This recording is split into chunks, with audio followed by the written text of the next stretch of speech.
In the Nashville suburb of Brentwood, Tennessee, stands a radio transmission tower at 808 feet high.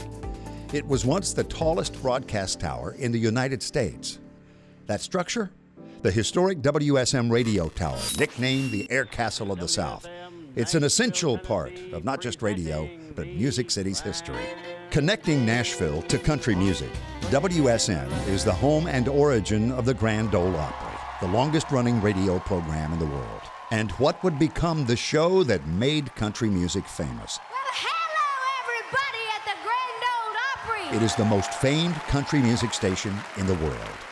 The acronym WSM stands for We Shield Millions, a slogan derived from the insurance company that founded the radio station in 1925.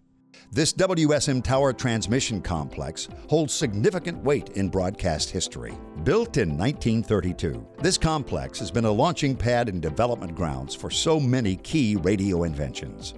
New equipment and transmission techniques have both been pioneered, tested, and perfected in this very building. To this day, the WSM Tower Transmission Complex remains a fully operational, active broadcast facility. All of the assets you're about to see have been well protected and preserved by the radio community and various engineers, inventors, and employees who all respect the legacy and appreciate its historic value. It's no wonder that the tower and complex are now listed in the National Register of Historic Places.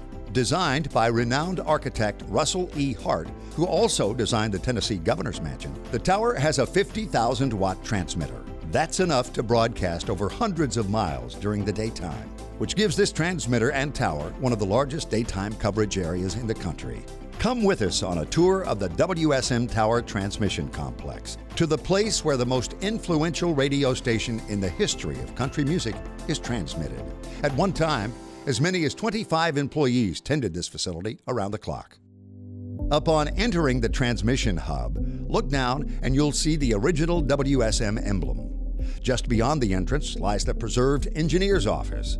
Originally hired at just 19 years old, John H. DeWitt Jr. ran controls for the station when it first took to the air in 1925.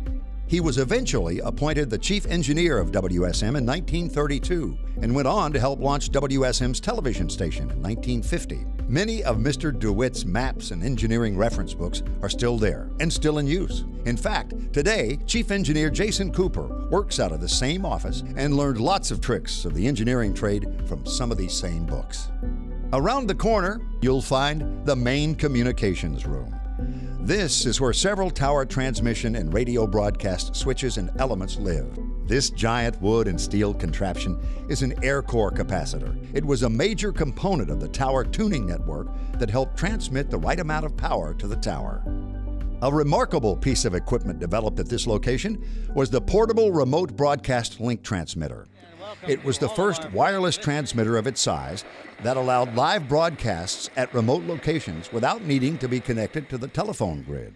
In 1933, WSM showcased its capabilities by becoming the first radio station in the United States to do a live remote feed from a moving train.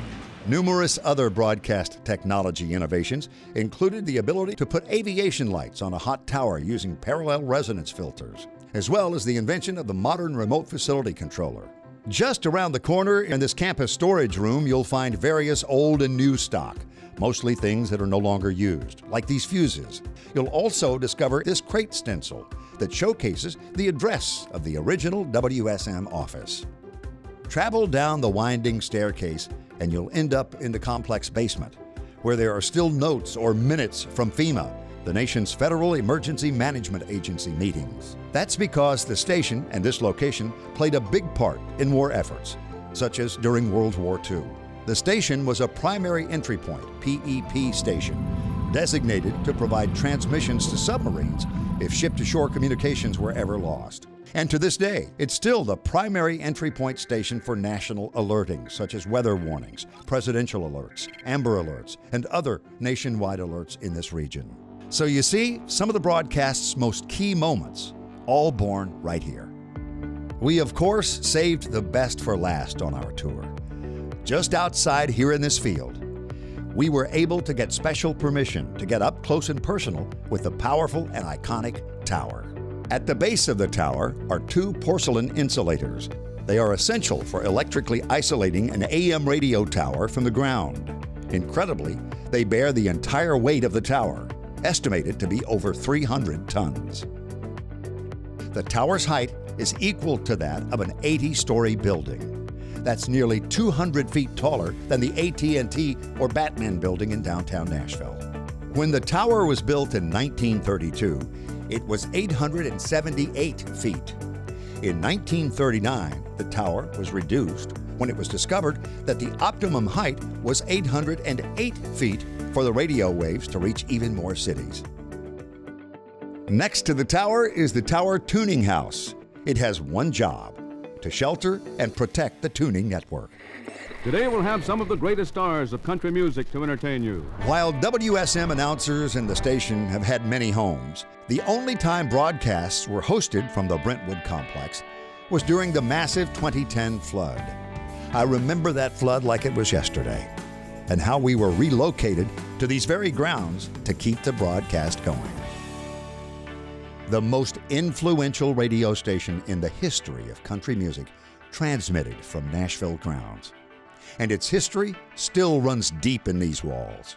The oldest intact radio tower of its kind in the world. The legendary WSM Radio Tower.